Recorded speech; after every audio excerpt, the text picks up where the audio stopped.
Boa tarde a todos. Para quem não me conhece, eu sou o Thiago, sou diretor veterinário da Associação Brasileira dos Criadores de Cavalo de Hipismo. Eu queria dar boa-vinda a todo mundo que está presente aqui no nosso terceiro congresso. Esse congresso sempre foi um sonho que eu tive de realizar aqui no clube e graças ao presidente da associação, Gabriel, esse é o terceiro ano, a gente tem crescendo a cada ano. Espero que vocês aproveitem. Quem nunca esteve na hípica, aproveite os dias que vocês vão passar aqui para passear, assistir às competições, a aprovação de garanhão, a aprovação de égua. A gente vai estar aqui todos os dias à disposição para sanar qualquer dúvida, levar para conhecer qualquer espaço aqui. Tá bom? Muito obrigado. Espero que vocês aproveitem aqui esses 3 dias aqui na Santo Amaro. Eu vou chamar o presidente Gabriel Cury da associação para fazer a abertura do congresso, junto com a Karina Smith, que é a nossa presidente do conselho aqui do Clube Hípico de Santo Amaro. Boa tarde a todos. Meu nome é Gabriel, estou presidente da associação, né, em último ano de gestão.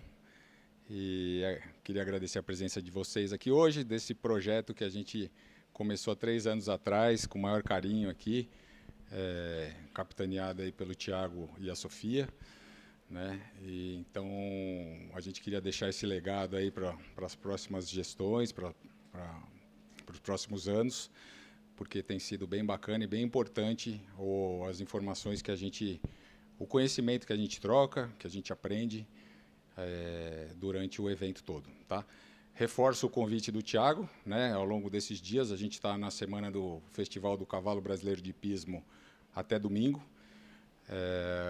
Para quem tiver curiosidade e interesse, serão super bem-vindos. E esse ano, falando um pouco do festival, a gente está batendo recorde de inscrição de potros, né, com juízes internacionais julgando, armador internacional das provas de salto. Então, está bem interessante da gente acompanhar. Tá bom? Um agradecimento especial ao Clube Hípico de Santo Amaro, na pessoa da Karina, presidente do conselho, que cedeu esse espaço aqui para a gente. Tá nessa troca, nesse evento aqui em prol dos animais que a gente tanto ama. Obrigado a todos aí pela presença. Obrigada, Gabriel. Boa tarde a todos. Meu nome é Karina Smith, estou também presidente do conselho. Eu queria contar um caso para vocês que a gente passou aqui no clube. Acho que a maioria de vocês talvez nunca tenha vindo aqui. Eu vou reforçar o convite para que conheçam a nossa hípica. Ela, na sua essência, desde que ela foi formada, no que vem ela vai fazer 90 anos, ela sempre pensou no cavalo. Né? Nós somos um clube que tem um exterior desde a sua formação. Há 50 anos atrás, quando fizemos novos pavilhões de cocheiras, já pensamos em cocheiras maiores do que se costumava fazer. E eu, particularmente, passei por algo muito curioso. Há uns 15, 16 anos atrás, eu e minha irmã, Sandra, começamos a brigar aqui no clube para que fossem feitos piquetes para os cavalos. E a gente tinha um campo de polo que a gente não usava há muitos e muitos anos, e vocês não imaginam a dificuldade que foi convencer as pessoas de fazerem os piquetes aqui no clube. E falava assim: vocês vão desmanchar o campo de polo para fazer piquete? Como se fosse assim um absurdo. Então, é por isso que eu tenho uma alegria imensa de ver vocês aqui trabalhando, estudando, divulgando, em todos os sentidos, morfologicamente, fisiologicamente, bem-estar físico, bem-estar mental dos cavalos, porque a gente precisa divulgar e trabalhar isso, porque muita gente ainda é ignorante nesse sentido. O Clube de Santo Amaro agradece a presença de vocês hoje aqui para fazer esse trabalho, em especial ao Gabriel e ao Thiago, que estão desenvolvendo esse trabalho. Muito obrigada. Só mais uma última palavra, eu queria agradecer a Sofia, que se não fosse a Sofia, a gente não estaria fazendo esse evento também. Meu braço direito e esquerdo no evento. Vou chamar ela para apresentar a nossa primeira palestrante. Aproveitem, vão passear no clube, vão ver a exposição, vão ver os garanhões saltando em liberdade e venham assistir às palestras também. Obrigada. Bom, muito obrigada a todos pela oportunidade. Então, a gente vai começar as palestras. A nossa primeira palestrante é a Mayara Verde. Ela é fisioterapeuta e ela trabalha com biomecânica. Ela vai falar bastante para vocês, mas é a biomecânica do centauro. Então, como a postura do cavaleiro influencia no cavalo, tanto em resultado quanto na parte biomecânica, lesões, uma série de coisas que a gente vê que é um conjunto. E eu não vou me delongar, porque ela é maravilhosa para falar de tudo isso. Mayara, muito obrigada por aceitar. Boa palestra. Obrigada. Vou deixar a sua água. Por favor. Boa tarde, tudo bem? Estão todos bem? Todos fresquinhos aí, que ótimo. Queria agradecer demais a Sofia, queria agradecer ao Gabriel e ao Thiago por esse evento, de ter a oportunidade de estar aqui de novo. Ano passado tive o privilégio de estar aqui, hoje novamente, então fico muito feliz. Tá? E vou falar de uma coisa que eu gosto pouco, que é biomecânica, cavalo, né? Acho que todos estamos aqui, e amamos esse ser maravilhoso, então esse é meu objetivo. Tá? Antes de começar, eu queria saber quem monta aqui, quem é veterinário. Quem monta? Levanta a mão. Uau, que ótimo. Quem é veterinário? Legal. Quem sou amante do cavalo? Maravilha, perfeito. Então, hoje eu vou falar para vocês dois, tanto para quem monta, quanto também para quem é veterinário, para quem está estudando, enfim, que é uma parte que eu falo sempre que Aí, foi. E, normalmente, as pessoas não gostam muito quando a gente vê a responsabilidade do cavaleiro, né? Então, hoje eu vou falar um pouco disso. E quero só me apresentar brevemente, para vocês falarem o que essa doida aqui está aqui em cima falando sobre biomecânica, né? Qual que é a minha formação, por que eu decidi entrar nesse universo, que é a minha paixão hoje e é o que eu tenho desempenhado esses anos todos. Eu sou fisioterapeuta humana de formação, sou pós-graduada em biomecânica humana, também fisiologia, mas a minha vida inteira foi no cavalo. Eu dou aula desde os 16 anos de idade, então a minha formação sempre foi para dar aulas, para montar, enfim. Só que sempre aula de base. Eu sempre trabalhei com a iniciação. Sempre foi minha paixão a iniciação, sempre quis ir para a modalidade, mas pela vida, pelas condições, muitas vezes não me deram para eu ser treinadora, que era o meu sonho, e eu continuei dando aula de equitação. E, dentro disso, conheci a fisioterapia, e, dentro da fisioterapia, eu encontro a ecoterapia, que eu também atuei por muitos anos. E por que eu estou falando isso para vocês? Porque foi através da eco que eu tive a oportunidade de ser steward da FEI, do Paraequestre, e classificadora. Hoje eu sou classificadora nível 1 da FEI, que o que é isso? Eu classifico os atletas para poder competir como físio, né? Eu faço avaliações e consigo com que eles compitam em igualdade, dependendo da deficiência. E foi, em uma dessas experiências, eu tive a oportunidade, em 2015, de montar num cavalo mecânico, que não existia quase no mundo. Existiam 2 só. Um, Hertford College, que era uma universidade em Gloucester, na Inglaterra, e outro, se eu não me engano, nos Estados Unidos. Quando eu monto nesse cavalo, eu falo, opa, como assim? Existe estudo para cavaleiro? Como assim? Existe a interação, realmente estudos que provam que o cavaleiro faz uma interferência no cavalo, e aí eu descubro que sim, que lá eles já faziam vários estudos para entender os atletas de adestramento, de salto, de outras modalidades, o quanto que eles poderiam interferir. E eles desempenhavam muitos estudos com esse cavalo. E aí eu descubro que existe a biomecânica do cavaleiro. Eu não gosto muito desse nome porque dá muita intenção para o cavaleiro. E, na verdade, eu gosto do nome biomecânica do centauro, que, apesar de ter essa figura mitológica no meio, representa exatamente o que a gente almeja, que é a interação de ambos, a conexão, tanto do homem quanto do cavalo. Quanto que o cavalo interfere na nossa postura e na nossa mecânica, e quanto que nós interferimos na mecânica do cavalo. E aí, a partir disso, começo a estudar. Todos os cursos possíveis e imagináveis de biomecânica fora do país fiz, com a Center Riding, o método Franklin, todos, para justamente trazer e entender quanto mais o cavaleiro ele pode trazer prejuízo, inclusive não só na performance, mas na saúde do cavalo. E a minha meta de estudar isso aqui foi justamente... Foi justamente, vocês já vão entender porque é dessa imagem, conseguir adaptar qualquer pessoa a montar em qualquer sela, em qualquer cavalo. Esse eu falo que é meu lema, porque com a biomecânica do cavaleiro, com a biomecânica do centauro, eu consigo sim entender os padrões posturais dessa pessoa, consigo entender o padrão do cavalo, e aí a gente consegue fazer um match. E qualquer pessoa, independente da idade, independente se tem deficiência ou não, consegue montar com excelência. Tá? Essa imagem aqui, para mim, é que maior representa o cavalo. Por quê? Quando nós nos colocamos sobre o lombo do cavalo, o cavalo é quadrúpede, né? Nós somos bípedes. E a gente não entende o tanto de interferência mecânica que nós temos sobre o cavalo, justamente por ele ser quadrúpede. E essa imagem representa muitos desequilíbrios que nós montamos. Todo mundo aqui já colocou uma criança no ombro? Sim ou não? Todo mundo? O que acontece quando a criança vai com o corpo para frente? Nada? Hã? Fala falar, gente. Estão tímidos. O que acontece quando a criança vai com o corpo para frente? Você tem que sair cantando cavaco, né? Então você cai. Se a criança for leve, nem tanto. Mas se for pesada, você vai ter que correr para poder se equilibrar. Se o corpo dessa criança vai para trás, o que acontece? Você tem que correr para trás para tentar achar o centro de equilíbrio. Isso fica muito fácil de representar, porque numa pessoa que é bípede, que só tem 2 apoios, está tudo certo. Agora, num cavalo que tem 4 apoios, a gente não consegue visualizar isso.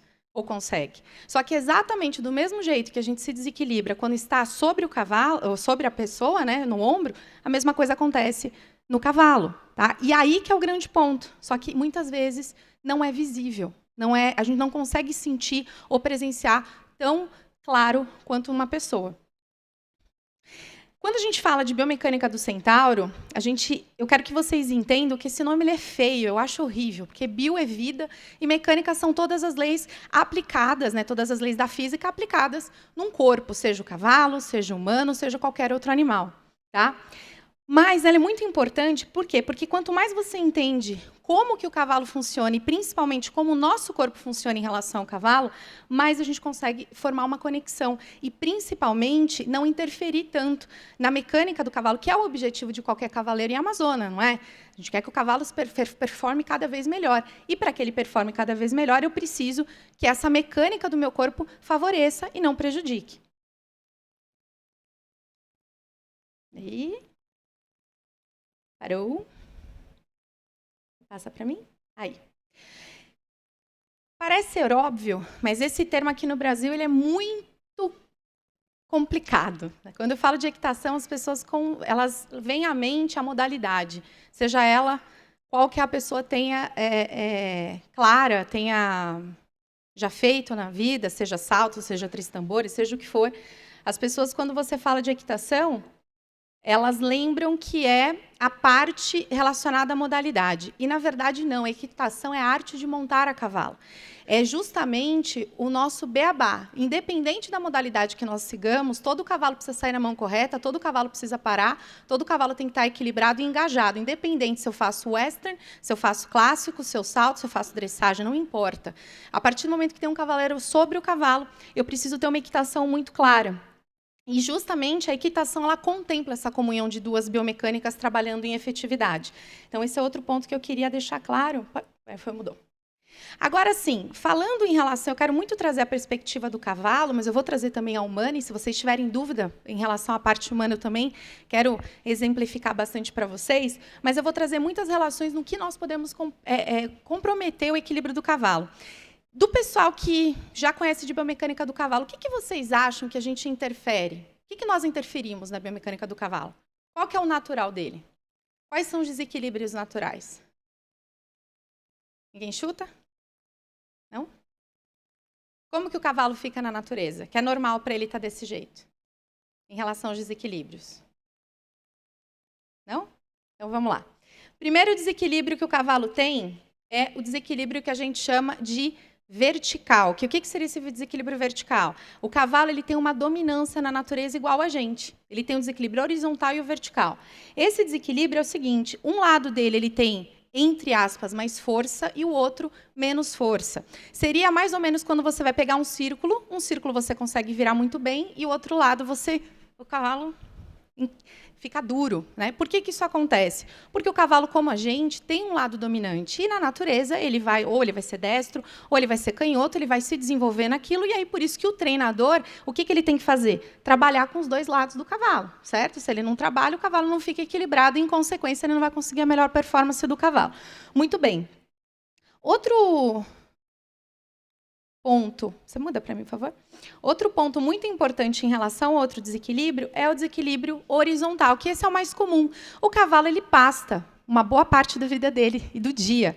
E a cabeça dele é a que mais pesa, inclusive a nossa também. Isso, inclusive, faz parte da biomecânica. Eu vou falar um parênteses para vocês. 5 quilos, em média, pesa a cabeça humana. E, só para vocês terem uma ideia, o fato de você olhar para a cabeça do cavalo já faz com que o teu centro de gravidade vá para frente e você já está desequilibrando o cavalo. Isso só de olhar, só de fazer isso aqui. Com o cavalo acontece a mesma coisa. Só que, na natureza, está tudo bem. O cavalo ele não tem ninguém sobre ele o tempo todo. Certo? Ninguém monta o cavalo na natureza. No momento que o cavalo está na natureza, se nós fizéssemos uma porcentagem, 60% do peso do cavalo fica à frente e 40% atrás. E na natureza isso está tudo certo. Quando que o negócio começa a pegar? Pode mudar para mim, por favor? Não sei por que não está funcionando. Aqui tem um vídeo que mostra bem foi um estudo que eles fizeram. Pode voltar? Pode. Tem um vídeo aqui que foi feito lá no Campus FEI, que é bem legal, tem bastante estudos lá interessante. E esse estudo, eles colocaram um cavalo na esteira para justamente mostrar a claudicação, várias situações. Eu peguei um trecho só para vocês verem ele sem nenhum cavaleiro sobre, eles colocaram sensores. Olha como ele faz o toque dos anteriores maior do que os posteriores. Está todo mundo conseguindo ver? A frequência bem maior na frente e menor atrás. Então, na natureza, o cavalo ele age dessa forma. Então, quando nós pegamos um cavalo jovem, quando nós pegamos um cavalo com pouco treinamento, é assim que o cavalo vai ser representado. Ele vai ter sempre mais peso nos anteriores e pouco nos posteriores. Pode mudar, por favor?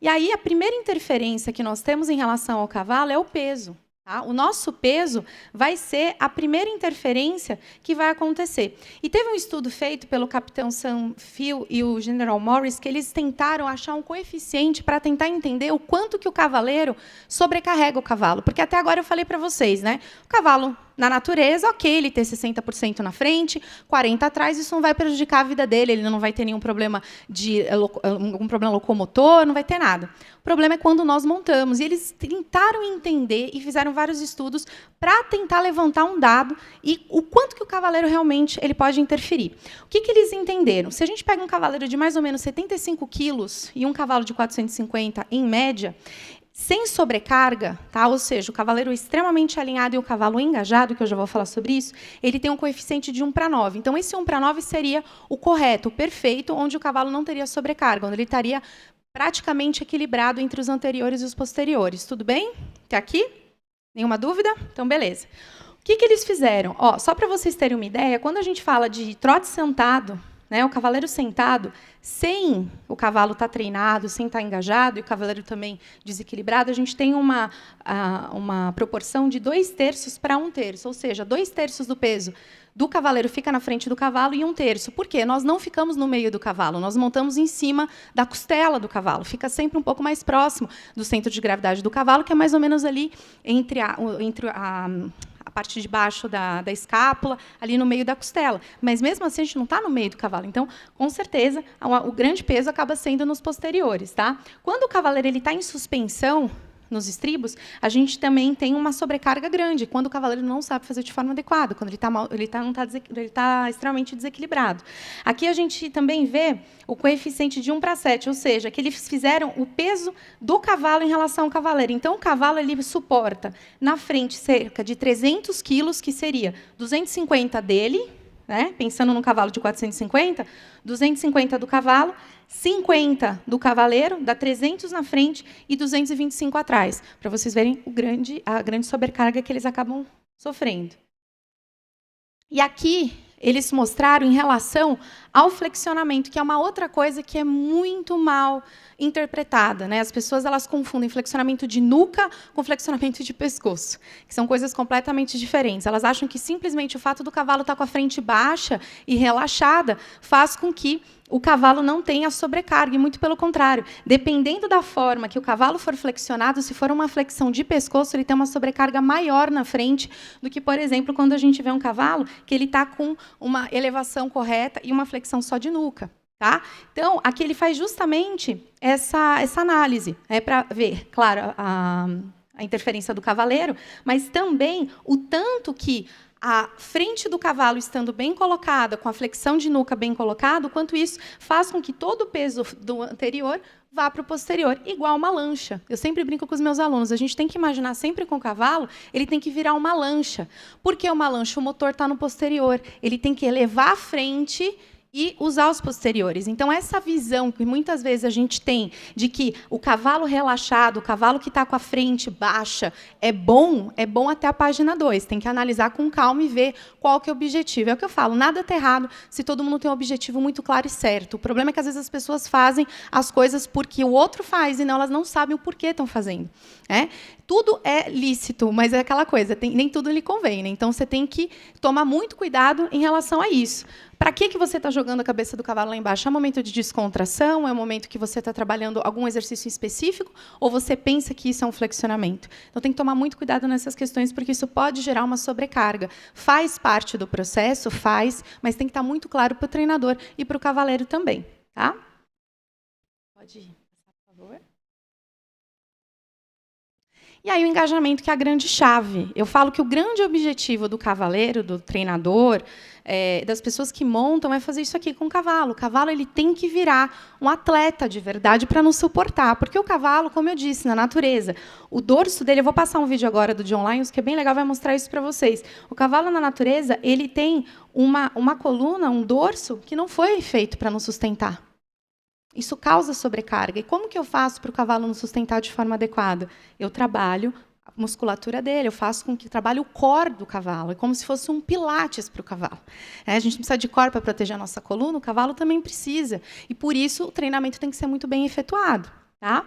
Pode passar para mim, por favor, que vai ter agora um vídeo que vai mostrar justamente isso. O John Lyons ele é um treinador bem bacana de rédeas, e esse vídeo é bem interessante, que ele mostra exatamente o engajamento. Então, aqui ele está mostrando justamente, né, o quanto que a cenelha, esse caso é 1/4 de milha, normalmente a cenelha é mais baixa, né? Ele está mostrando que existe esse abolamento natural, e os posteriores eles acabam ficando mais distantes. E o que ele fala é justamente que o que a gente precisa é trabalhar todos os abdominais do cavalo. Colocar os posteriores embaixo do centro de massa, que a gente sempre escuta. O que seria isso? É justamente trabalhar os abdominais do cavalo e fazer com que ele coloque realmente, para que ele tenha a força, não só para uma performance muito bem... interessante em qualquer modalidade. Você vê que aqui temos um cavalo de dressagem, que a ideia é a mesma, ou para que sustente o cavalo também. Então, se vocês perceberem aqui, o cavalo agora ele está fazendo a contração dos abdominais e colocando o posterior embaixo do centro de massa. E é bem interessante que ele vai colocar um antes e depois. Vocês vão perceber, olha aqui como o dorso está abaulado, e olha ali como o dorso ele fica praticamente reto. Parece que o cavalo vira um fisiculturista, né? Fica todo redondinho, a coluna bem mais ereta, bem mais reta, né, no caso. E aqui, olha a diferença de um para outro. Tá? Então, além do cavalo ter muito mais força para executar, independente do que você queira com ele também vai ter muito mais estrutura. E aí, aqueles famosos kissing spines ou outros comprometimentos que o cavalo vai ter, ele não terá em relação a esse trabalho. Por favor. Segunda interferência que o cavaleiro traz. Então, primeiro, o peso. Né? Então, quer dizer que nós podemos montar sem prejudicar o cavalo? Sem dúvida, mas para isso eu preciso trabalhar o cavalo. E o cavaleiro, daqui a pouco eu vou entrar no equilíbrio dele também. Não adianta só... É o que eu falo, né? Tem muito treinador que não se preocupa com a sua postura e quer um cavalo equilibrado. Que moral que eu tenho de equilibrar o cavalo se eu estou desequilibrado? É uma força entrando na outra. Agora, eu vou falar das ajudas inadequadas. E uma delas, tá? Eu poderia ficar o dia inteiro falando aqui de coisa errada que a gente faz. Mas uma delas... Obrigada. É a hiperflexão, que é o overbending, roll-cur, né? Tem vários... Pode passar, por favor. A gente sabe que isso é proibido, né? Eu, como steward, fico lá de olho no pessoal no aquecimento, porque se passar do tempo, né, a gente... Pode passar, por favor. Travou?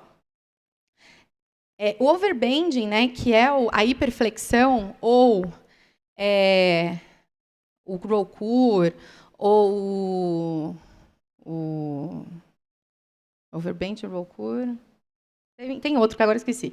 Enfim, tem vários nomes. O overbending, ele justamente traz um comprometimento absurdo para o cavalo, porque isso daqui é um flexionamento errado. É um falso flexionamento. O que a gente faz é justamente fazer um flexionamento excessivo do pescoço e não necessariamente da nuca. Algumas vezes a nuca entra, algumas vezes ela não entra. Boa parte das vezes a nuca não entra.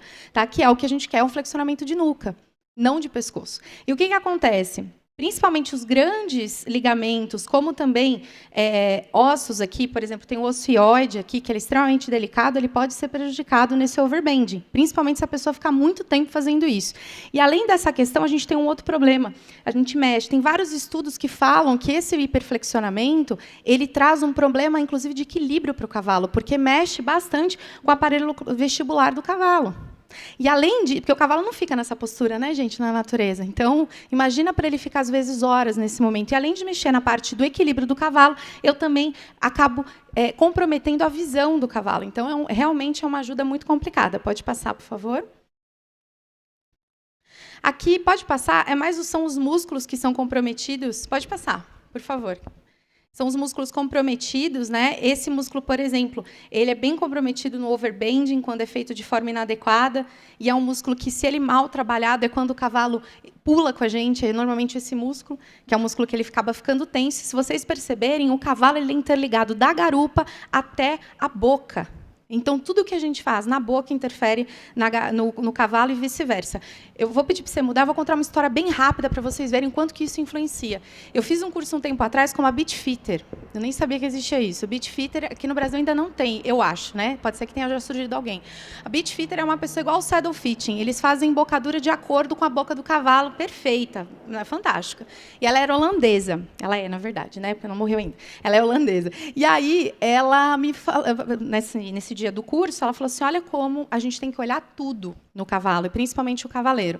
Ela analisou um cavaleiro de alta performance de dressagem, se eu não me engano, esse cavaleiro é olímpico, da Holanda, e o cavalo estava tendo problema com a embocadura. Mascava a embocadura, mascava, e ela foi, trocou a embocadura, e mediu de novo, e chamou o veterinário, e chamou o quiropraxista, e chamou não sei quem, e revirou o cavalo de ponta cabeça, e fez raio-x no boleto, no dorso, olha, revirou o cavalo. Não acontecia nada, o cavalo perfeito. Aí o cavaleiro, de alta performance, o cavaleiro não tinha problema nenhum, também nada. E aí ele só tinha problema na embocadura quando o cavaleiro estava montado. Ela falou, mas caramba, não é possível. E foi, revirou. Ela falou, tem uma coisa que eu não olhei, a sela. Ela virou a sela, e no momento que ela virou a sela, tinha como se fosse um pedaço de metal bem na região do suador da sela. Muito, assim, não dava para ver, mas no momento que o cavaleiro montava, aquele pedacinho estava comprometendo a região justamente do dorso. E isso fez com que o cavalo reacionasse a boca. Então, muitas vezes, a gente está tão preocupado, é uma coisa que eu bato muito na tecla, muitos cavaleiros batem nas ferramentas. Trocam embocadura, trocam fechador de boca, trocam sela, trocam isso, e não olham para eles, não olham se a sela está bem posicionada, se o cavalo está bem aquecido e, principalmente, se a postura deles está bem adequada, se o estribo está bom. Às vezes tem um estribo desnivelado e isso causa um desequilíbrio absurdo no cavalo, vocês não têm noção. Pode mudar, por favor? Puxar a rédea do cavalo, né? Todo mundo acha que para parar o cavalo tem que puxar a rédea. Isso é uma grave falha de equitação, porque na verdade não é parando o cavalo com a rédea que a gente consegue reduzi-lo. A parada do cavalo ela acontece com o corpo inteiro e principalmente com a postura do cavaleiro, quiçá com quadril e tronco. Quando a gente usa o quadril e o tronco de forma efetiva, nós fazemos uma parada muito mais elegante no cavalo e com menos sobrecarga. Até porque, a partir do momento que eu faço, pode mudar, por favor, eu puxo a rédea do cavalo, né, faço essa tração. Lembra que eu falei de um osso que se chama ióide? O aparato ióide ele fica nessa região e ele liga a língua e vários tendões, e um deles, inclusive, que está no dorso do cavalo. Tá? Então, quer dizer, o cavaleiro socando o bumbum em cima do dorso do cavalo vai interferir na boca, o cavaleiro puxando a rédea também vai interferir no equilíbrio do cavalo. Então, não é só, eu falo muito porque eu gosto muito da utilização do Beatles, eu sou super fã, só que não adianta usar Beatles e não saber fazer um trote sentado bom. Não vai adiantar nada, você vai, na verdade, mascarar um problema, não é o Beatles que vai resolver. E é isso que eu fico revoltada, às vezes. Que eu falo, gente, é uma ferramenta maravilhosa se bem utilizada. Né? Sou fã também da embocadura, não tenho nada contra. Ferramenta bem utilizada está perfeito. Sabendo usar, eu sou super fã. Agora, o que me incomoda é que as pessoas estão preocupadas na ferramenta e não se preocupam com elas, com o próprio desempenho. Um trote sentado mal feito causa um distúrbio pior no cavalo do que, às vezes, uma embocadura. Um trote elevado mal feito, às vezes, causa um desequilíbrio no cavalo muito maior do que uma ferramenta. Tá? Pode mudar, por favor. E a sela, né? Outro ponto também que eu acho que hoje todo mundo já está bem claro, né, que o saddle fitting é extremamente importante. Temos aí grandes pessoas, a Luli, que fala muito sobre, né? Eu gosto muito do trabalho dela. E a sela interfere não só no cavalo, mas no cavaleiro de forma absurda. Vocês não têm noção. Uma sela posta sobre a cernelha faz com que o centro de gravidade do cavalo vá para trás. Eu brinco que é como se a gente estivesse subindo uma ladeira. Aí imagina fazendo trote elevado. O que você vai fazer? Vai puxar a rédea. O que vai adiantar? Por mais que a pessoa tenha um bom equilíbrio e pareça ter bom equilíbrio, se você olhar ela no trote elevado, ou ela vai usar o joelho, e aí o pé vai sair do estribo, tá? Porque o nosso corpo trabalha em cadeia. Apertou o joelho, o pé sai do estribo. Aí o professor vai ficar a aula inteira calcanhar para baixo, não adianta nada, porque está usando o joelho. E a pessoa está subindo ladeira, o centro de gravidade dela está lá atrás. É como se ela estivesse sentada numa cadeira que nem vocês estão. Vamos fazer um teste, todo mundo, só para vocês verem o que é uma postura errada no cavalo. Bota todo mundo a perna para frente. Vocês vão sentir o que o cavalo sente. Aí, bem para frente, bem para frente. Tenta levantar agora. Levanta. Levanta, levanta, fica em pé. Bora, gente. Levanta, galera. Vamos, para vocês sentirem, levanta. Olha, um levantou. Ninguém vai levantar? Não conseguem? Consegue, mas tem que fazer alavanca, né? Vão ter que puxar alguma coisa. No cavalo é a mesma coisa. Então, perna para frente. Mesmo que eu esteja com estribo curto em cadeira, com a perna para frente, desse jeito, ou se eu estiver com uma sela mal colocada, vai acontecer o que aconteceu aí. Eu vou levantar da cadeira, eu vou precisar de um apoio para poder subir. Que apoio que é esse? A nossa querida boca do cavalo. Infelizmente, tá? Pode mudar, por favor. Façam, esses ficaram tímidos, mas façam em casa para vocês verem, tá bom? É bem legal esse exercício. O cavalo é nosso espelho. Pode mudar, por favor. Então, tudo que a gente faz sobre o cavalo, tem um vídeo que não vai dar tempo de passar para vocês hoje, mas eu posso deixar depois o link com a Sofia, a gente dá um jeito de mandar para vocês, que é um vídeo muito legal, que ele mostra... Justamente, é um estudo que eles colocaram sensores e mostra no cavalo. Então, você vê ao vivo o que está acontecendo de comprometimento do cavaleiro em relação ao cavalo. Todo o desequilíbrio do cavalo, o cavaleiro está torto, o cavaleiro está torcendo o tronco, o cavalo faz igual. É impressionante. Aqui é um exemplo, aqui é um aplicativo que eu gosto de usar para fazer análise de biomecânica dos meus alunos. Isso daqui, graças a Deus, não é um aluno meu, mas foi um vídeo que me mandaram. Só para, claro, que é um caso extremo, né? Só para vocês verem o quanto do centro de gravidade está para trás e o quanto que o cavalo aqui ele está numa tentativa de fazer com que esse cara fique equilibrado e ele também. O cavalo levanta a cabeça, gente, para tentar manter a gente em cima da sela, tá? Porque ele, como presa, não quer cair. Muitas vezes o cavalo não cai, ele aguenta tudo que a gente faz sobre ele, porque, como presa, ele tem que ficar em pé. Então, ele levanta a cabeça, ele aumenta a velocidade, ele fica torto, ele vira o giraia, como diz, para justamente não deixar com que alguma coisa aconteça, ele caia e vire uma presa na cabeça dele, ele ainda está sendo caçado, né, o tempo todo.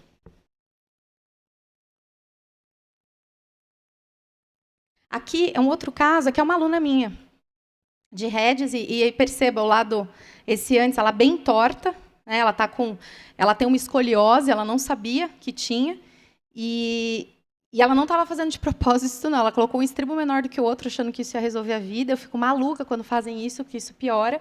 E esse desequilíbrio dela, pelo fato dela ter escoliose, para quem não sabe, escoliose é quando a gente tem uma flexão lateral, rotação e flexão, ela é tridimensional. E isso causa também a gente acaba entortando o cavalo em relação a isso. Mayara, eu tenho escoliose, quer dizer que eu não vou conseguir montar? Não, você consegue sem problema nenhum, mas você tem que entender que você tem a escoliose. Por isso que a gente faz um trabalho de consciência corporal muito grande, porque a pessoa, ela tendo um pouco de escoliose, ela tem que entender o que ela está entortando no cavalo, como que ela está sentando, quanto que está sendo a distribuição de peso em relação aos isquios, que são os ossos do assento. Isso é possível, é tranquilo, mas ela precisa ter essa consciência. O que acontece é que os cavaleiros não têm essa consciência, porque não é trabalhado isso. A gente está muito preocupado com a técnica e esquece que, para ter técnica, tem que ter um ser antes que aplique essa técnica. E, para aplicar, a pessoa tem que saber como funciona o corpo dela. O nosso idioma é o nosso corpo em relação ao cavalo. Quando nós montamos, as nossas ajudas são as pernas, o quadril, o tronco, as mãos. O comando de voz são o nosso corpo. Se a gente não tem consciência do que está fazendo, imagina. o que sai. E tem vários estudos falando sobre isso, tá? Eu só citei esse aqui, se vocês quiserem depois dar uma lida, é bem legal. Ele fala justamente do quanto que o cavaleiro interfere na locomoção do cavalo, principalmente no trote elevado, quando ele tem uma escoliose, por exemplo, uma assimetria. Aqui também, no galope, né, o famoso pular na sela, o quanto que isso interfere. Perceba que o cavalo o tempo todo está reacionando, levantando a cabeça, e ali ela ainda tem a melhorar, mas ela acaba tendo uma melhora um pouco maior. Pode ir, por favor? E é isso, gente. Eu quis trazer um pouquinho para vocês o quanto que nós interferimos. Vocês não têm noção, um mundo de coisas. Hoje eu quis trazer um pouco mais no viés do cavalo, o que nós podemos trazer de malefício, mas ao reverso também acontece. Muitos cavaleiros acabam tendo problema de lesão de menisco por usar joelho de forma exagerada, sem necessidade. Um exemplo é fazer trote sem estribo elevado, não tem justificativa.